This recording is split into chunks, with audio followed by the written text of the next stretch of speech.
Welcome to this edition of Sound Off Extra here on the official YouTube channel for the Solomonster Sounds Off Wrestling Podcast, which drops each and every Sunday on the Solomonster.com, Stitcher Radio, TuneIn Radio, and iTunes. I am the Solomonster. Chris Jericho has had 3 books now that he's come out with. The first one was A Lion's Tale, then it was Undisputed. And what we're going to do here is we're going to review his latest book that just came out last month, The Best in the World at What? I Have No Idea. That is the full title of the book. It is available on Amazon.com, fine bookstores near you, wherever you may live. But we have a deal going with Audible that I want to mention here because you guys can get an audio version of Jericho's new book for free if you use our custom URL. So if you use audibletrial.com/Solomonster, punch that in. If you sign up from there for the free 30-day Audible trial, you get 1 free audiobook. You can pick Chris Jericho's new book. Instead of paying $31 for the audio version or whatever you may pay for the hardcover version, which, if that's what you prefer, then by all means pick it up. But if you want a free copy of the book in audio form, use our URL and get it right now. A lot of you guys have already done it. You love it. I think it's like 12 hours of audio that's narrated. So audibletrial.com/Solomonster. If you want to get a free audio version of this book, you can use your 1 free audio book on Chris Jericho's new book and save yourself the $31 for the audio version. There will be spoilers here in this review, so if you are going to read the book or listen to it, as it were, and don't want to know too many details, I'll just say this. It gets a thumbs up from me. I highly recommend picking it up. If you enjoyed Jericho's first 2 books, this one is right up there with those. I can't say it's as good or better than A Lion's Tale or Undisputed. It's been a while since I've read them. They're all great in their own way. I happen to really like Jericho's writing style.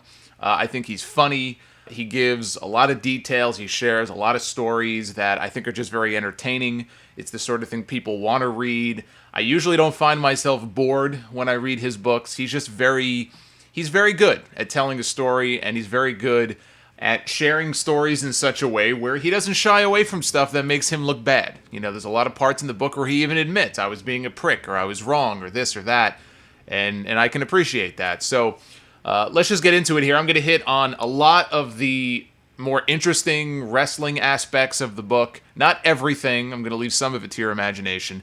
But the book picks up right when he made his return to Raw in 2007. And he went right into a championship program with Randy Orton. This was the second millennium countdown debut that he's had in his career. He had been away for 2 years, maybe a little over 2 years, so it was his longest sabbatical.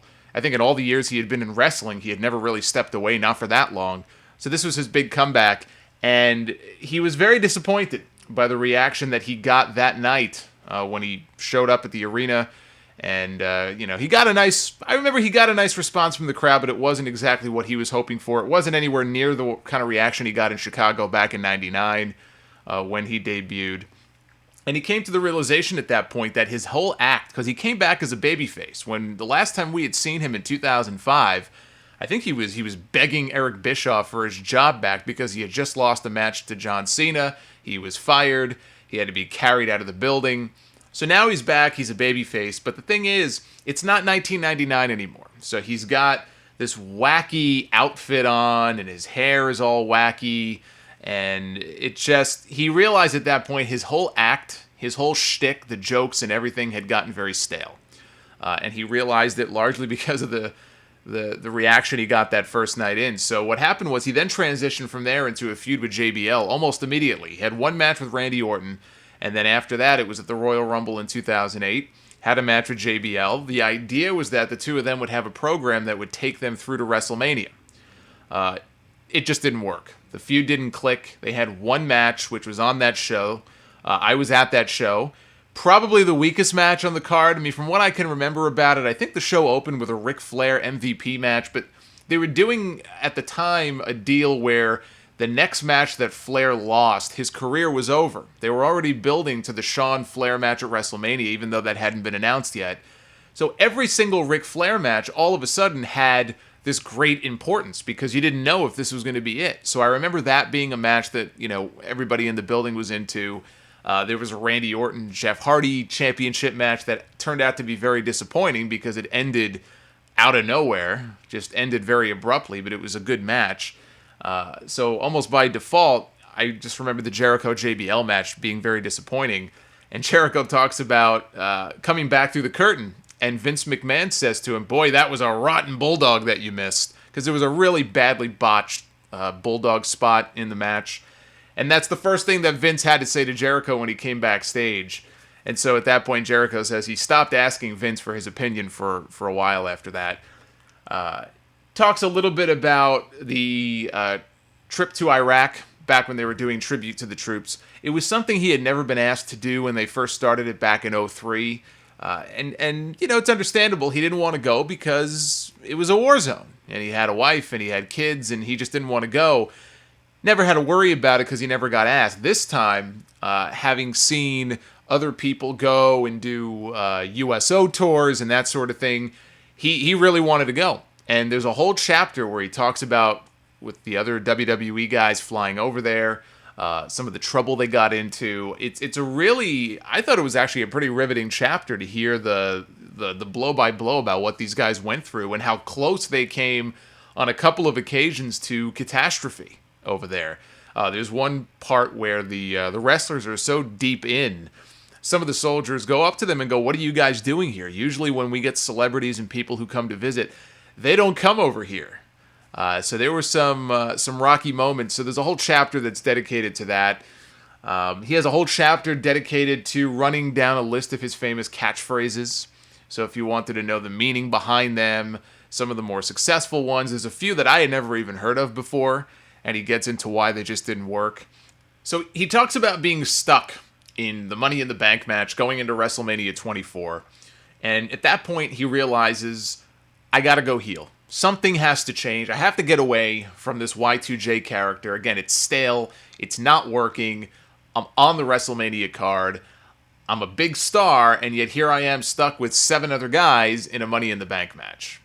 So he comes to that realization, and he decides, okay, I'm going to switch from tights to trunks. He got the inspiration, he said, for his heel character from the villain in No Country for Old Men, which was played by Javier Bardem, one of the greatest movie villains I've ever seen, ever. Jericho wishes he could be as sinister as he was in that movie.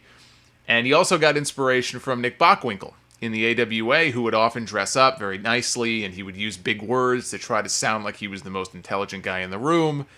So those were his 2 primary inspirations for that, suit-wearing heel character that we first started seeing in 2008.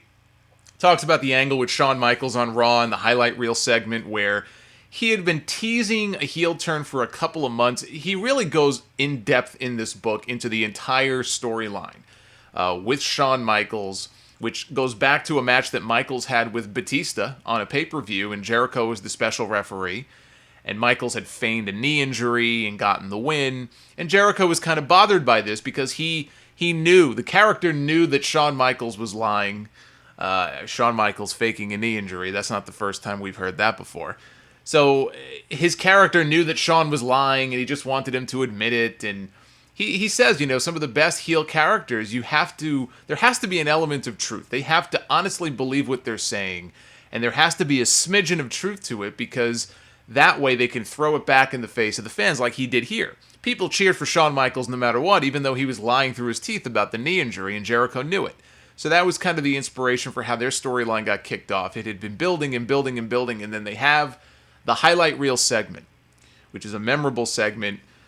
He says that it was an homage to the barbershop segment back in 92 that Shawn had with Marty Jannetty. And, I never really thought of it that way, but it's actually really cool how it was Shawn Michaels here in this segment in 2008, getting his comeuppance after all these years. There he is in 92 throwing Jannetty through a plate glass window, and here he is in 2008. I mean, what is that, 16 years later? Getting thrown through the glass screen or whatever it was made of the Geritron 5000, 9000, whatever the fuck it was. I'd never really thought of it like that, but it's kind of like coming full circle there. So now he's officially a heel. And they've got this program going, and he finds out that WWE wants to put a heater with him, which is basically just a guy, like a big guy who can be in his corner. You can call him a bodyguard, call him whatever you want to. They wanted to put Ricky Ortiz with him. Ricky Ortiz may be a name you remember. He was part of the old WWE version of ECW. He came to the ring with like a rally towel. But anyway, they wanted to put Ricky Ortiz with him. He goes to FCW, as it was at the time, and he spots this guy named Rob Terry. And he wanted Rob Terry to be his heater. He wanted them to put Rob Terry with him. But then WWE ended up letting him go, and I had no idea that Rob Terry was ever considered for the role. I had completely forgotten that he was even in WWE developmental at one point, and then of course he ended up in TNA.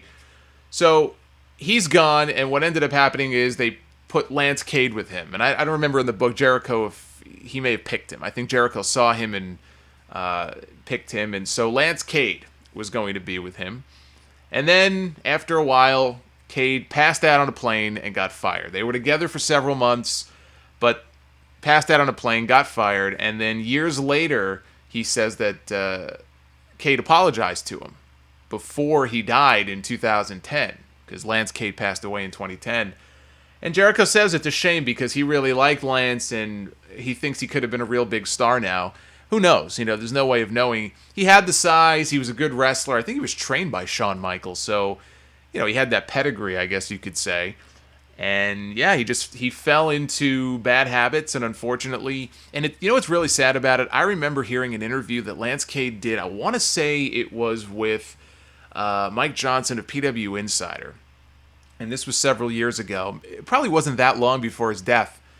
And in the interview, it's very eerie. He specifically says he does not want to end up like those wrestlers who die young. That's like his biggest fear, is that all the problems he's had, and he tried to kick those habits and everything else, he really genuinely does not. He was like terrified of ending up dead at such a young age, like all those other wrestlers. And then in the end, what happened? He died young, and that really sucks.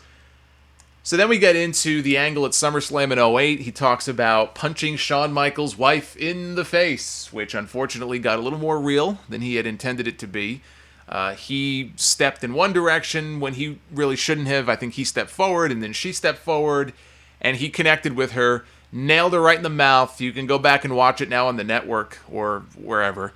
I went to the network. I watched the whole segment over again. And I have to say, that's one of the things that I found myself doing as I read the book, and why I have this newfound appreciation for the whole storyline from 2008 with him and Shawn.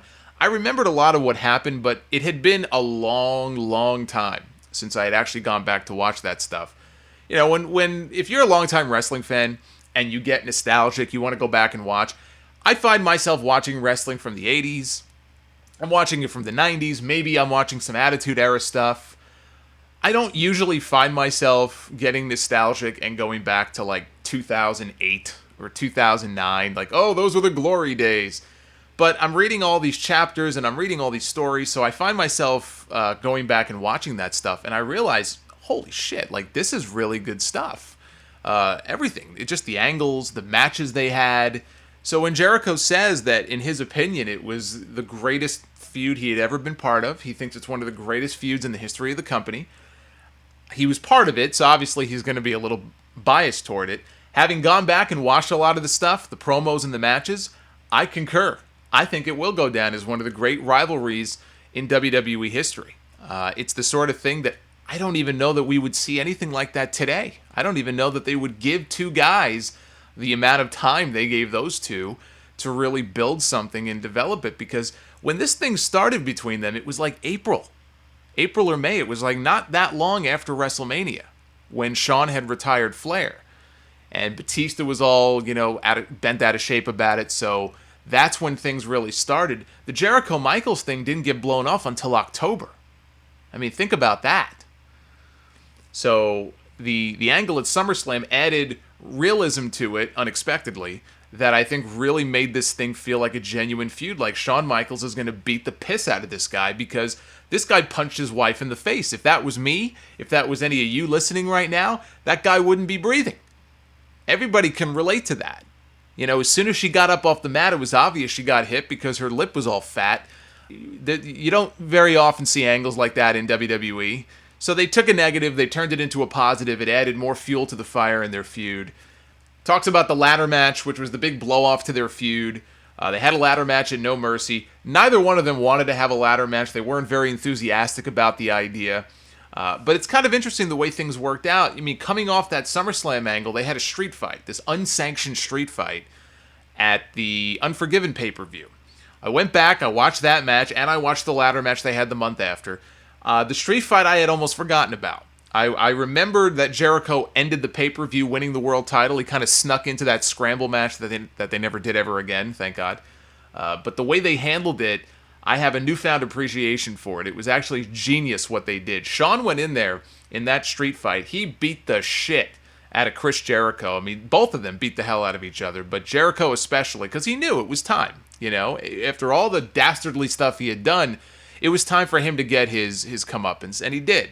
So he had welts all over his body. He was bleeding. Shawn was like a crazy man. The fans were into it. They were hanging on every move. It was great. And then Jericho comes walking out because CM Punk had been punted in the head backstage. He was the world champion going into the main event. He never did make it to the main event. There was a vacant opening. And so Jericho comes walking out. He says in the book he intentionally, when he went backstage after his first match, he didn't wash the blood off. He didn't do anything. He was in tatters. He was beaten. He was bloody. His nose was bleeding. He just let it crust up. He didn't clean it off. He wanted to walk back out there for the main event looking the exact same way. He wanted to look beaten up and disheveled. And he didn't really do anything. There was a countdown clock. The match was about to end. He snuck in there, got the final pinfall, and by the rules of the match, he was the new world champion. And so it was perfect because now Shawn has already beaten this guy. But now this guy is the world champion. So logically, Shawn Michaels should get a title match. And that's what they did. At No Mercy, they had a ladder match. Anytime you put either one of those guys, especially Shawn Michaels, in a ladder match, it's going to be great. I watched it. You kind of get desensitized. There's so many ladder matches, and we have TLC pay-per-views every single freaking year now. But yet I went back and I watched this match, and it's phenomenal. It was an awesome ladder match. He said that when he came back, when the match was over, Vince McMahon told him it was the greatest ladder match he had ever seen. I don't know. If it's not the greatest ladder match I ever saw, it'd be hard for me to say that. It's way up there. It's definitely worth going out of your way to see if you never saw it. If you only saw it in 2008 and haven't watched it since, it's a great match. It really, and it's a great way to cap off the feud, even though the bad guy won in the end. Spoiler. That was the match where Jericho lost a tooth, had his tooth legit knocked out very early in the match. So all I can say about the Shawn Jericho feud to wrap that part of it up is I'm with Jericho in that he thinks WWE should just go ahead and create a DVD or a network special chronicling the entire feud from start to finish and just showing people what went into it. I guess maybe pulling the curtain back a little bit so it's not just showing the angles, but really, like he did in the book, talking about what went into it. And there's a lot of stuff that happened that almost never did.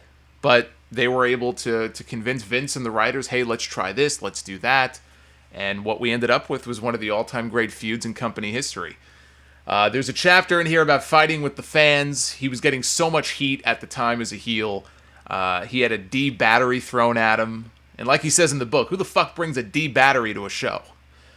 He talked about there was an incident in the UK with the DX glow sticks that he got hit in the head with one, and then he told everybody, go ahead, throw them at me. And this whole shower of DX glow sticks just, come upon him in the ring. You could find video of it. It's up on YouTube. Then there's the incident where he allegedly punched a woman in the face, which there's also video of that on YouTube if you look for it. The thing is, he didn't. He says he never actually connected with her. The video, if you watch it, it certainly gives you the impression that he punched her in the face, but he claims he never actually struck her. And then Nancy Grace goes ahead after the incident and does a whole segment on this, not knowing all the facts, and she's calling for this guy's head. She's calling for Chris Jericho's head. Now, Jericho had been on Nancy Grace's show like the year before, talking about the Chris Benoit stuff. And so now this woman is on her show calling for Jericho's head. What an asshole. He punched a woman in the face. He's out of control. And of course, he never actually did. I think he refers to her in the book as a witch. I have no love lost for Nancy Grace. I did a whole rant on her a few months ago. I don't even remember what it was about. It was about something stupid. But I just think that she's a disgusting human being. And I'm happy to see that Chris Jericho agrees. There's a chapter in the book dedicated to an incident that occurred with Batista. And this goes to one of the themes of the book, which he tells a lot of stories that really drive home the point that Vince McMahon does not like blood. Ever since that no blood policy, the blood ban went into effect many years ago, he really is very, very anti-blood because it just goes against what they represent. They're a family product, they're PG, we have sponsors, you're going to ruin it for us. Very, very hardcore anti-blood. And as evidenced by this one story that he shares, where he and Batista had a steel cage match on Raw, and Batista busted himself open. He bladed to get some color. And so they just, Jericho saw that, and he ran with it. They had a great match. It wasn't anything I think that Batista told Jericho he was going to do, but he did it, and it was what it was. Probably made the match better. Well, Vince was furious. Absolutely furious about this. And this was the match where Jericho won back the world title, too. So what ended up happening was, at the next taping, Vince was so pissed. Jericho, he didn't want to talk to Jericho. I can't talk to you. I'll see you at the next taping. And when they get there, Vince calls Batista, he calls Jericho, he calls the referee for the match, who may have been Mike Chioda, I don't remember. And I think the agent for the match was Dean Malenko. They're all in a room. Vince is in there. John Laurinaitis is in there. They have no idea what's going on. And Vince tells Laurinaitis, all right, put the DVD on. And he's trying to work the TV or work the DVD player. It won't go on. Vince is trying to work it. It won't go on. I think it took the referee to come over and actually push a button and get the thing to work. It's just comical. And what it was they had different camera angles because they wanted to prove, we know what you did. We know that you bladed. And now we're going to show you. And Jericho says there was one mystery camera angle from the ceiling. Nobody even knew they had a camera up there. It's hidden somewhere in the rafters. And they actually put a circle to spotlight Batista at the exact moment that they say he bladed, you see? And Jericho's whole thing is this: if you would have just asked us, we're not denying what happened. You're going through this whole song and dance here we lied to you and now you're going to prove us wrong. Yeah, it happened. We admit it. And he ended up fining them $115,000 total. He fined Batista $100,000. I think he fined Jericho $15,000. I think Malenko and the ref maybe were $5,000 each. And he says, to Batista's credit, Batista paid all of their fines. Batista's you guys aren't paying for a dime. This is on me. I'm going to pay it. And Batista had to pay $115,000 in fines for that bullshit. Do you believe that? But, it speaks well to Batista that he would actually take ownership of it, and he would do that. That's really cool of him to do. But just the idea that you would fine them that much money, I mean, I understand it's the rules, but that's ridiculous. Talks about the Mickey Rourke stuff going into WrestleMania 25. And by the way, he also mentions Jericho got another fine for Ric Flair bleeding in a segment with him on Raw. So yet again, to show how Vince McMahon is so anti-blood. That to me is comical just because of the idea that you're going to find this guy for Ric Flair bleeding. I mean, I feel like if you blow on Ric Flair, he'll start bleeding. If you, it's you do anything to Ric Flair, he starts bleeding. I mean, the guy rolls over in bed, he's probably got blood all over the sheets. Anyway, WrestleMania 25, the Mickey Rourke stuff. There's a funny story here, too, where Mickey Rourke was supposed to wrestle Jericho. That was the idea. Okay, now at the time, Jericho said that Rourke, he was up for an Academy Award for his performance in The Wrestler. Now, Mickey Rourke had resurrected his career. I mean, he was dead. He was persona non grata in Hollywood for years because of his reputation. And, he probably wasn't a very pleasant person to be around, not very reliable. They took a chance on him. Darren Aronofsky did, put him in The Wrestler. It was the big comeback role for him. And now here he is. He might actually get an Oscar. And he ended up not getting the Oscar. I think it went to Sean Penn for that movie, Milk, was it? Whatever. He deserved it. Mickey Rourke deserved the Oscar. But his people were very worried because if the Academy got wind of the fact that he was going to be doing this wrestling match, and wrestling was so lowbrow, we can't be associated with that, it could hurt his chances of winning the Oscar, because it's all politics, of course, just like in wrestling. And they weren't supposed to say anything. They themselves, I think it was Mickey Rourke himself who leaked it early. He was on the red carpet making a comment, "Hey, Chris Jericho, I'm coming for you." And all of a sudden, Vince and all of them are freaking out because they had an understanding that they're going to keep their mouth shut until after the awards ceremony. So it's actually kind of their fault that happened. So now Jericho's like, all right, we gotta do something about this here. Mickey Rourke's people are like, you can't do the wrestling match. We just can't have you do that. It's too risky. And then there's a Larry King interview. And Jericho's via satellite, and Mickey Rourke is on the show. And Jericho, going into it, he knew what he had to do. He's playing up the heel role. He's insulting Mickey Rourke. He's threatening him. Mickey Rourke took the whole thing like a shoot. So he wasn't in on the con, and so he took it the wrong way. He wasn't very happy. He felt embarrassed. He felt like Jericho was actually threatening him as a man. Anyway, at the end of the day, he was part of WrestleMania. He didn't wrestle. They ended up coming up with the whole concept of Jericho wrestling legends, which turned out to be Roddy Piper, Jimmy Snuka, and Ricky Steamboat. Vince wanted Greg Valentine. Thank God they talked him out of that. They got Steamboat in there instead, which led to a little resurgence in 2009 for Ricky Steamboat. In fact, him and Jericho had a singles match, I think, at the pay-per-view the very next month. That was phenomenal. It was great. I'd put that match at that time up against almost any other match on the roster. And at WrestleMania, Mickey Rourke comes in. He does the whole punch. So he was there, but they never did get the match. The funny thing about that is at the Astrodome, before the show, WrestleMania 25, Jericho's in the ring with Mickey Rourke. And Rourke, I guess he still wasn't sure if, Jericho was going to make a move on him or what the deal was. It took Jericho that night trying to explain to him, dude, it was all part of the act. Like, I'm not here to beat you up. I'm not here to threaten you. But Mickey Rourke took it seriously, so he brought backup with him. He brought two big dudes with him, one of whom was Frank Shamrock, right? Former MMA fighter, brother of Ken Shamrock. And Frank actually isn't that big of a guy. He's a tough guy. I certainly wouldn't want to get on his bad side, but he actually is not that big. So the joke, the really funny story here is that when they walk away, Jericho tells Vince what happened. He goes, you wouldn't believe it. Mickey Rourke brought backup with him. He thought I was going to beat him up or something. And Vince looks over and he sees the backup that Mickey Rourke brought, and he kind of laughs. And he makes a comment to the effect of, I'll take the midget. And the midget being Frank Shamrock. Vince had no idea who that was. He had no idea that was Frank Shamrock. To him, it was the midget. And Vince could easily take him out. I would love to see that. Vince McMahon against Frank Shamrock. I would love to see that fight. We had him talking about working with Steamboat that year, which I mentioned before. It's really a shame what happened to Steamboat after that Nexus angle. The Nexus got hot like a couple months later, and they did a whole bunch of angles with them on Raw, one of which was the Legends were out there, and out came the Nexus, and if you remember, they beat up Ricky Steamboat. Beat him up so good that immediately after, and I say immediately, I don't know if it was that week or a couple weeks later, it wasn't that long after the angle, Steamboat suffered a brain aneurysm and almost died. He was in the hospital. It was touch and go there for a while. They didn't know what was going to happen. And I think they said, one didn't have anything to do with the other. To me, it's too coincidental. He's in this angle. He gets beaten up by these young guys who are much bigger than him. He really gets bounced around hard. I remember even the people who were in the building that night sent in reports when they took Steamboat away saying he didn't look good at all. And all of a sudden, the guy has a brain aneurysm. To me, that's too much of a coincidence. And that was the end of Steamboat as any sort of in-ring competitor. His little comeback ended that night.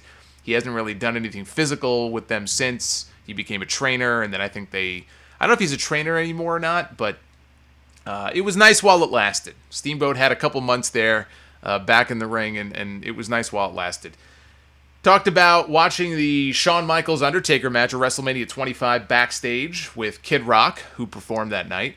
The two of them gasped when the Undertaker landed on his head. He did that big suicide dive over the top rope. The cameraman, who I think was played by like Deuce Domino, or is it Cliff Compton? I think it was Cliff Compton, was supposed to catch him, and he didn't, and Undertaker almost broke his neck. It was almost just a complete disaster. You watch the footage back. It's hard. I mean, he was out of position, but the guy was holding a camera in his hand. Like, what was he supposed to do? You know what I mean? Obviously, you felt bad for the guy also because you knew he was going to get in trouble for it. I think he actually ended up getting released. I don't know if it was right after or a short time later. That was one of the scariest moments in WrestleMania history. Watching Undertaker fly over the ropes and just land right on his fucking head. I gasped, and I watched it home. So the two of them are watching this. They're praying for Undertaker. Jericho says, Kid Rock is like, come on, man, get up, get up. But what ended up happening was the two of them went on to have the greatest match that Chris Jericho says he's ever seen. According to Jericho, it's the greatest match that he has ever seen. And I'm happy to hear him say that, because I maintain that first Shawn Undertaker match from WrestleMania is the greatest WrestleMania match of all time. And there have been a lot of great WrestleMania matches. To me, that is the best. I remember watching it live. I remember the emotion. I got all wrapped up in it like a little kid. All the near falls and just having these two, legends, two of the biggest stars in the history of that company. When you think of, this Mr. WrestleMania stuff, the two of the names that come to mind, maybe the top two names, are Shawn Michaels and The Undertaker. And I would say number 3 is probably Randy Savage. When you really look at their resume of work at WrestleMania, if you're looking at it from, okay, who had some of the greatest matches? In terms of an actual wrestling match, in terms of an entertaining match, maybe an big feud going into it, Savage to me was the first Mr. WrestleMania. I know Hogan helped put WrestleMania on the map. That's true. Savage to me doesn't get nearly enough credit for that. If you look at pretty much every single WrestleMania he was in, except the George Steele match, that was kind of a throwaway match at WrestleMania 2. The match with Steamboat at WrestleMania 3, some will say that's the greatest match in WrestleMania history. WrestleMania 4, the guy wrestles 3 or 4 times in one night, big tournament, wins the world championship for the first time. WrestleMania 5, the big blow-off to the Mega Powers feud, him and Hogan, which did big business that year. At 6, he didn't really do much at 6. I guess that was the first ever mixed tag match at a WrestleMania. It was him and Sherry against Dusty Rhodes and Sapphire. Came right back at WrestleMania 7. Again, had one of the greatest matches in WrestleMania history. He brought the Ultimate Warrior to one of the greatest matches in WrestleMania history. Hogan did too. I thought Hogan had a really good match with Warrior at WrestleMania 6. This was better. And it was the retirement match. Everything that happened in that match, post-match, with Sherry turning on him and Elizabeth coming back. Oh my God. And then WrestleMania 8, the match with Flair. That probably was the best match on the show. So I don't think Savage, I know I went off on a little tangent there, but I just want to give Macho Man credit that I don't think he gets. He gets a lot of credit for being one of the best, but when I hear this Mr. WrestleMania stuff, I want to hear Randy Savage's name in that argument because I think he deserves it. But Shawn and Undertaker are the top two I think of, and just to see them go out there and have that kind of match, I agree with Jericho. I won't call it the greatest match I've ever seen, period. I'd have to think about that, but definitely a WrestleMania. So he talks about the plan with Edge in 2009, which was the two of them were going to win the Unified World Tag Team titles, which they did. They would hold on to them for several months, eventually do a split. It would lead to a match, and they would use that as a way for Jericho to help Edge get over because Vince had big plans for Edge as the next big babyface. Sounds good. Well, the best laid plans, as you know, don't always work out. So Edge gets hurt. Right after they won the tag team titles, Edge is in a house show match against Jeff Hardy. The match starts. He does a simple leapfrog, and as he lands back down on his foot, he feels a pop. He tears, or I think he ruptured his Achilles tendon, which is a shitty injury. A lot of football players either don't come back from it or they do, but it affects your explosiveness. So if you're a fast football player, if running is your thing, you're never the same after that. Thankfully for Edge, he wasn't running any sprints, so he was able to come back, and I don't think there was any major difference in how he worked his matches. So he gets hurt. What do? Well, plan B turned out to be the Big Show. And they put Jericho and the Big Show together, and they turned out to be an awesome tag team. Who would have known, right? Who would have known? The Big Show's been around forever. You put the two of them together, and they turn out to be this awesome tag team. He hates the name Jericho, by the way. He just thinks it's too gimmicky, almost makes them comedy. If you remember, it was Jericho who got Big Show to kind of morph more into the character that Jericho was playing. Big Show got serious. Jericho wanted him to change his look. Big Show was down. He's like, I'm ready. I'm all for it. I'm going to change up my look. We're going to make this a serious thing. And it turned out great. I mean, I was a big fan of the Chris Jericho Big Show tag team. I thought they did a great job together. And they had great chemistry. Around the same time, Jericho tells a story, funny story, about a fight that the Big Show got into with the Great Khali in the locker room. It was a fight. What happened was they had a match. It probably was at a house show. And Khali, who had been stealing some of Big Show's moves, according to Big Show, one of them was the chop spot, where he'll get a guy in the corner, he'll put his finger to his lips and tell the crowd to shush, everyone quiet down so you could hear the slap, and then he chops the guy in the chest. That's Big Show's move.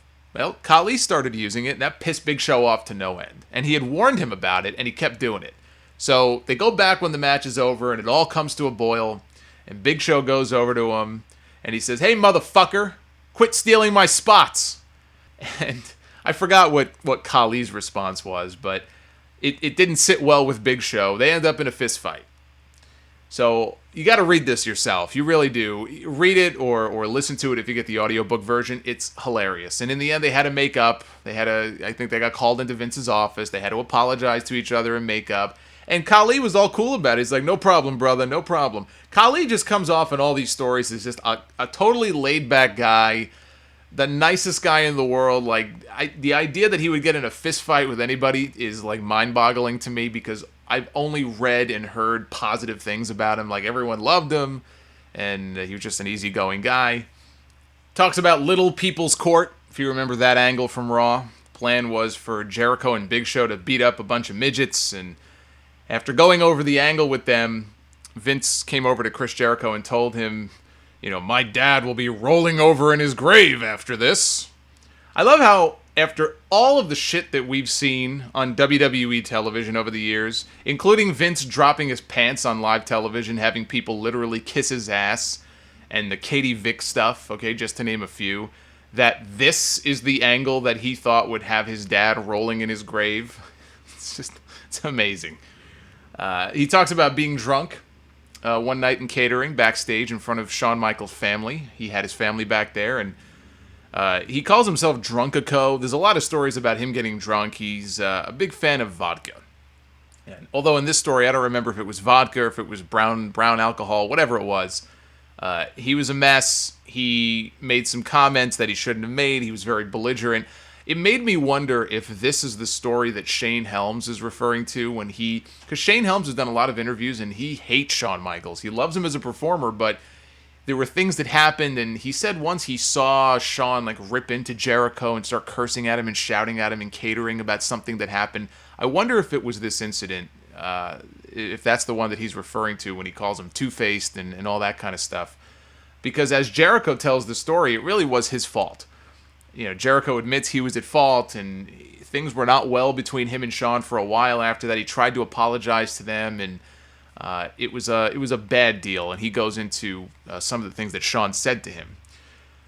Talks about the incident at the Elimination Chamber pay-per-view in 2010 where The Undertaker got burned by the pyro.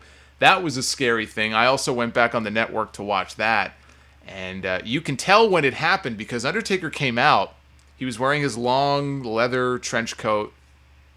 And all of a sudden, the camera cuts away and they cut back to The Undertaker in the aisle. And The Undertaker is ripping his jacket off. Now he's racing to the ring, moving faster than any Undertaker entrance I ever remember seeing. And he had to go into one of the little pods in the Elimination Chamber. The guy got burned, his whole chest and everything. It's beet red. They're feeding him water bottles into the pot so he can try to cool off. He's got second-degree burns. I mean, the guy is, he's a beast. But it was really scary, and the pyro guy, of course, got fired because he says, when the match was over, Jericho goes back there, and he sees Vince is with Taker, in the trainer's room, and they're very quiet and very solemn. And Taker's just telling Vince, "I don't care what you do, I better not see this guy, because if I see him, I'm going to kill him." And I think after that, the pyro guy got fired, as he should have. It wasn't just that he hit the pyro at the wrong moment and Undertaker got burned. He hit the pyro at the wrong moment. The flames came up. Undertaker was standing right there. He did it 2 more times. So he technically got burned 3 different times. And, Jericho says, had Undertaker not been wearing that jacket and had he not wet his hair, as a lot of guys do before they go out, it would have been really, really bad. As it was awful. Imagine being The Undertaker after getting those burns. You finally get into the match. You got guys chopping you and slapping you and beating you. I'm sure that didn't feel too good. But he also talks about later working with Undertaker. They did some house show matches. And Undertaker complimented him and said, "Man, I'll work with you any day of the week. It's so easy to work with you. Like, really, really complimented him, really paid him some great respect. And we never did get a WrestleMania match or a pay-per-view program with the two of them. I don't know about you guys. I never clamored for a WrestleMania match between Chris Jericho and The Undertaker, like I know other people did. The idea of it never really appealed to me, largely, I think, because I always felt like Undertaker, he should be in there with somebody who you could believe at least had a small chance of beating him and breaking the streak. Going into the matches with Shawn Michaels, like the first one, I don't know that I really honestly believed, but like during the match, they got me. There was a moment in that match where I was convinced that Shawn Michaels was beating him, and they got me. Same thing with Triple H. I didn't necessarily think he was going to win, but it's Triple H, right? Anything can happen. And they hooked me in that first match. There was that tombstone spot. I never could buy the idea that, hey, Chris Jericho, maybe he'll beat The Undertaker. Never bought into it.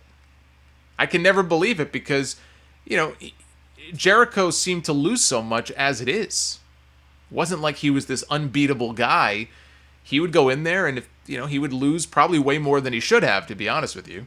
As a pay-per-view program, I would have been fine with it. If they wanted to work 2 or 3 matches on like the B shows or a SummerSlam or something, great. But I was never gung-ho about the two of them having a WrestleMania match together.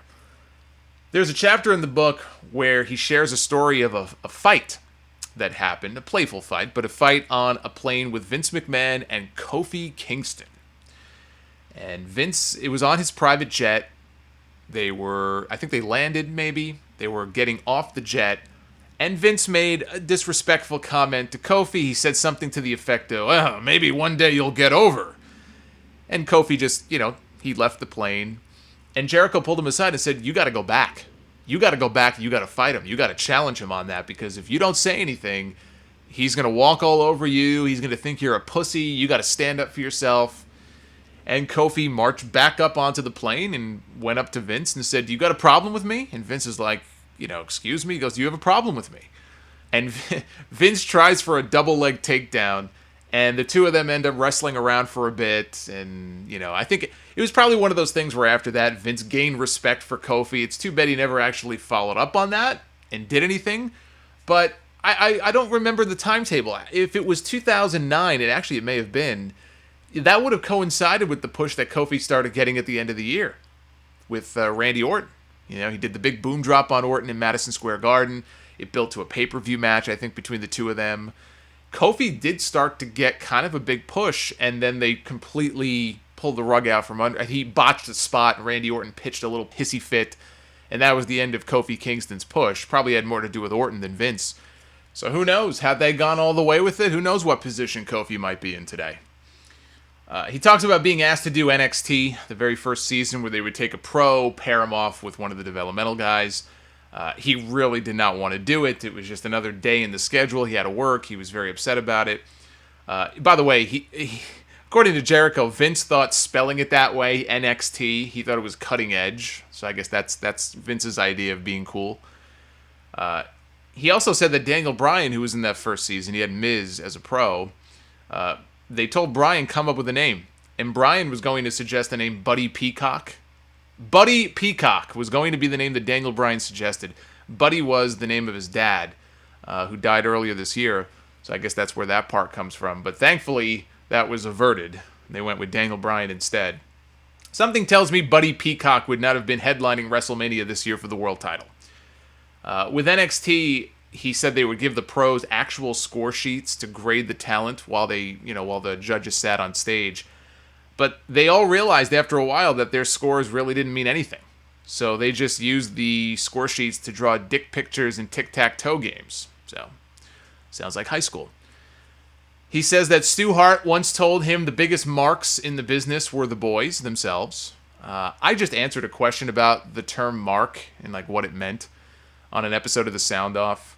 And I made the comment that most wrestlers are marks themselves by its very definition. So I was actually very happy to read that.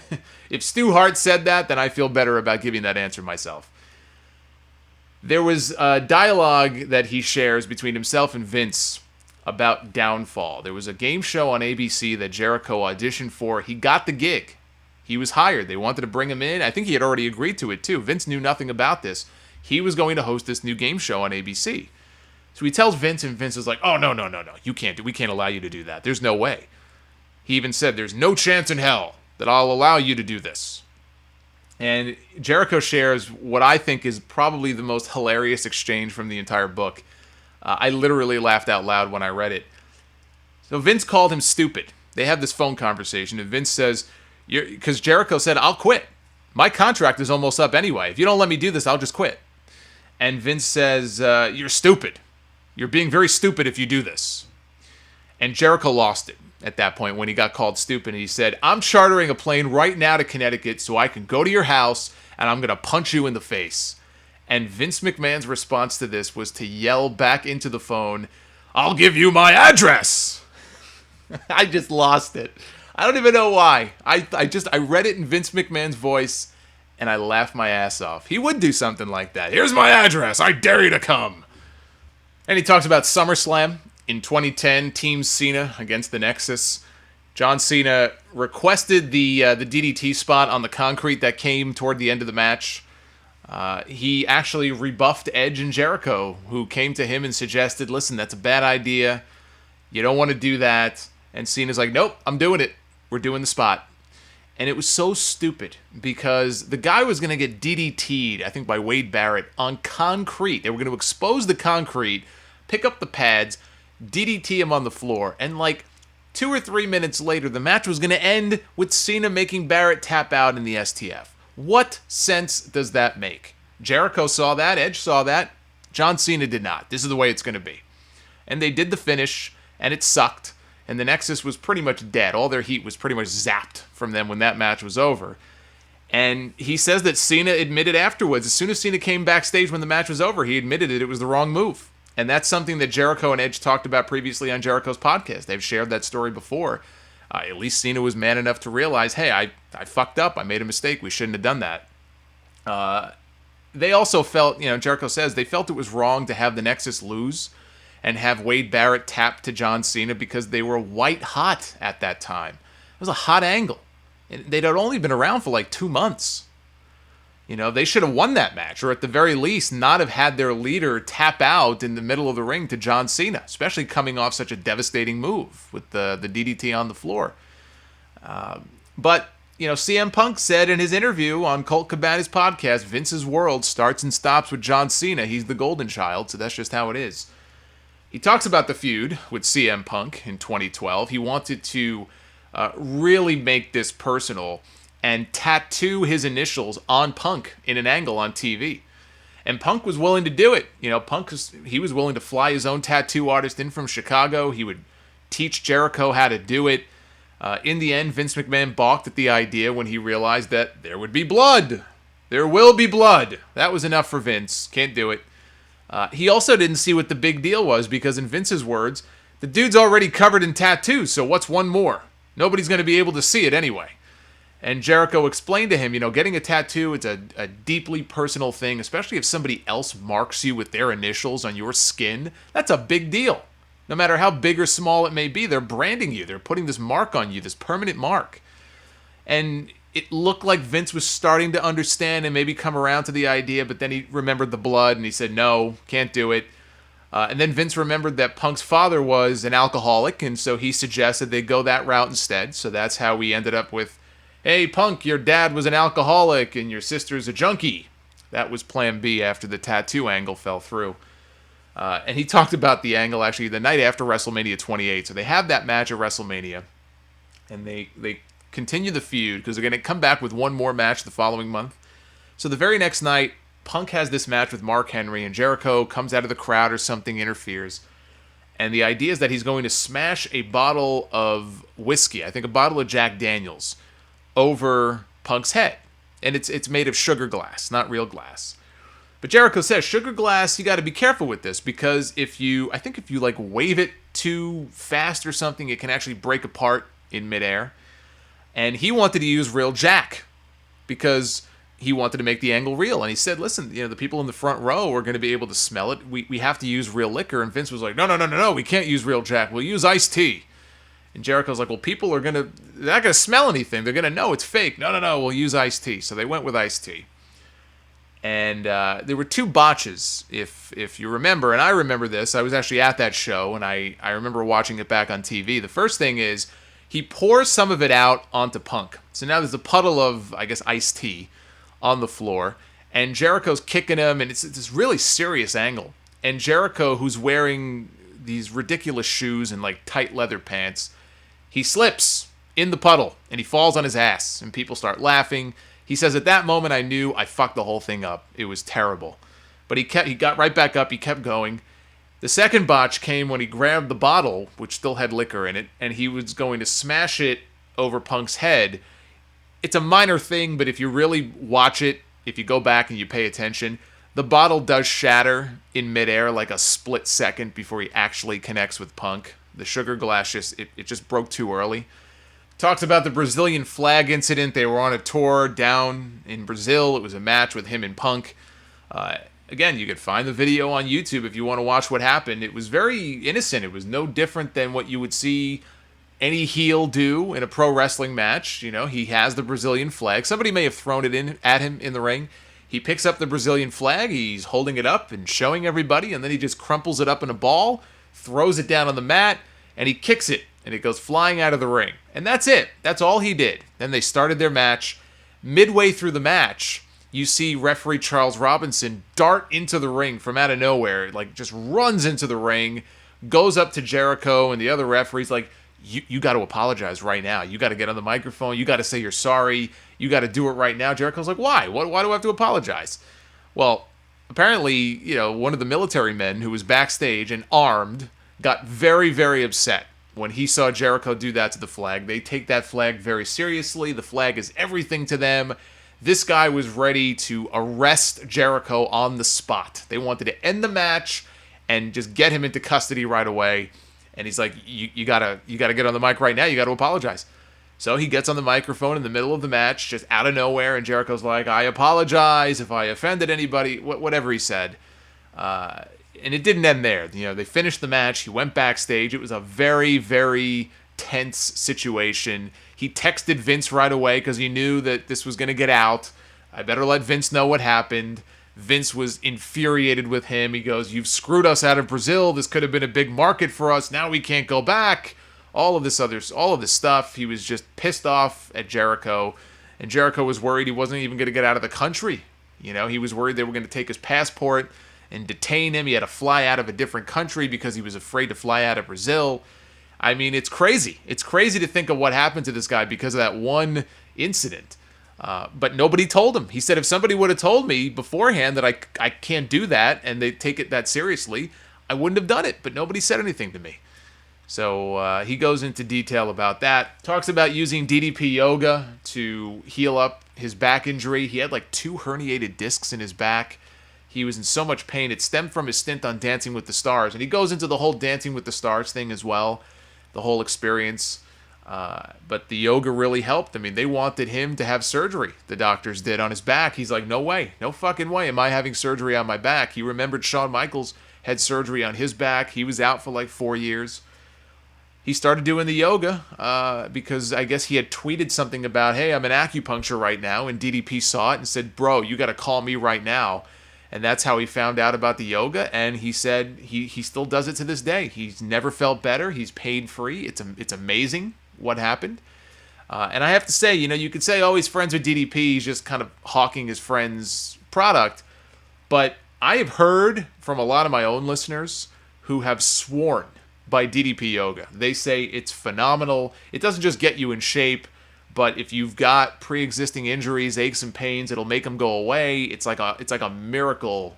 I haven't tried it yet myself. I've been meaning to. I'm hoping to very soon. But yeah, I've heard that from a ton of different people. So he talked about Dancing with the Stars. He talks a lot about Fozzy.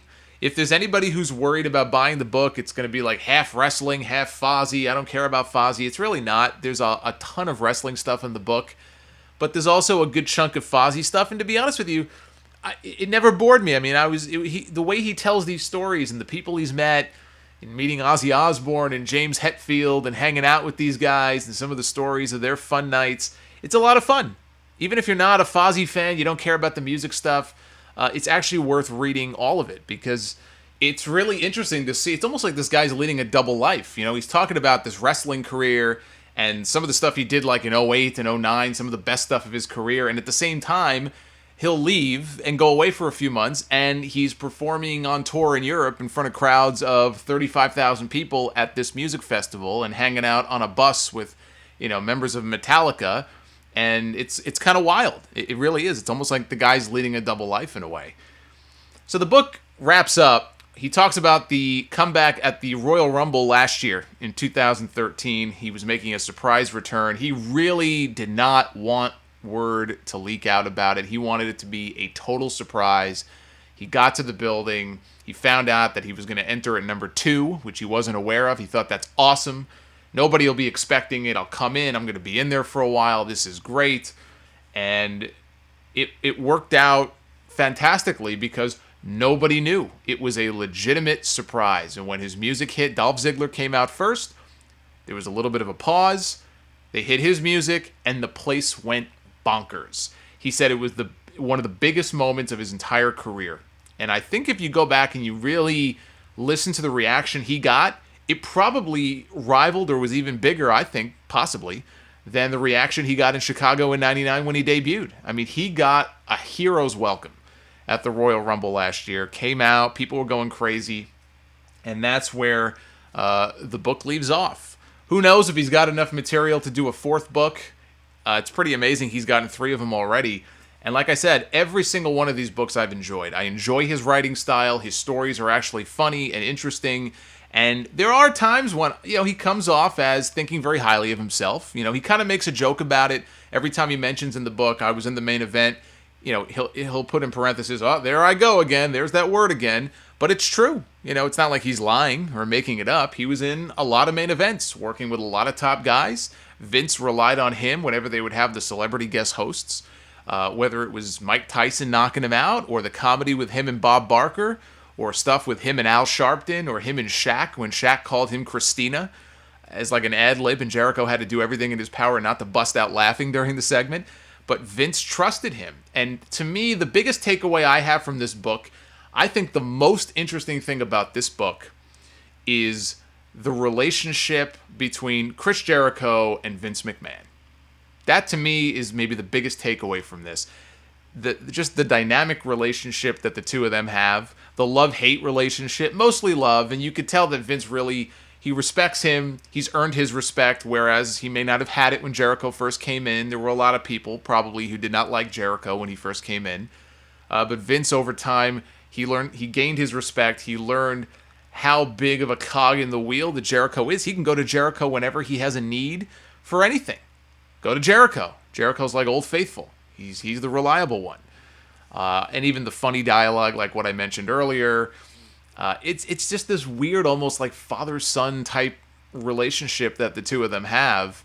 And it gives you some insight into Vince McMahon as well, and how his mind operates and the decisions that he makes. There's a lot of decisions that Jericho says, you know what, Vince was right.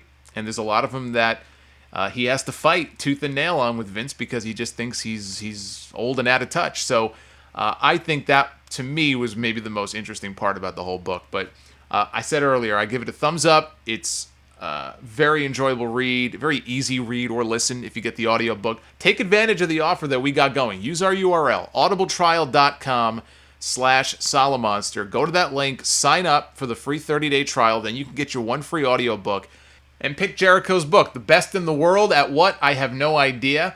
It's sold for $31, the audiobook version, but you can get it for free. Just use our link. I don't know why you would turn down something for free. audibletrial.com/Solomonster. If you want the hardcover book, by all means, go to Amazon, go to Barnes & Noble, wherever books are sold. I'm sure you'll find it there. Hope you enjoyed this review. It's been a while since I've done a book review. I've got another book review on this channel, by the way. If you go scrolling back many, many months, actually, I think it goes back to September of last year, I put a 45-minute book review up for Bob Holly's book, The Hardcore Truth. Also an awesome book, one of my favorite wrestler books. So go back in the archives and check out that book review as well. We have a ton of content on this channel. It's all bonus content. This is a Sound Off extra. I do the regular podcast, which drops every Sunday. Our main website is thesolomonster.com, but you can subscribe in iTunes, Stitcher Radio. You can get the full shows that way. If you like what you hear with these Sound Off extras, you'll like the full shows as well. So please give it a listen. Follow me on Twitter. @Solomonster is the place to go. So, until next time, be well, stay safe. We'll be back very soon with a brand new Sound Off Extra here. Please hit the subscribe button on the channel as well, if you would be so kind. And we will see you back here again very soon for another edition of Sound Off Extra. Until then, take care, guys.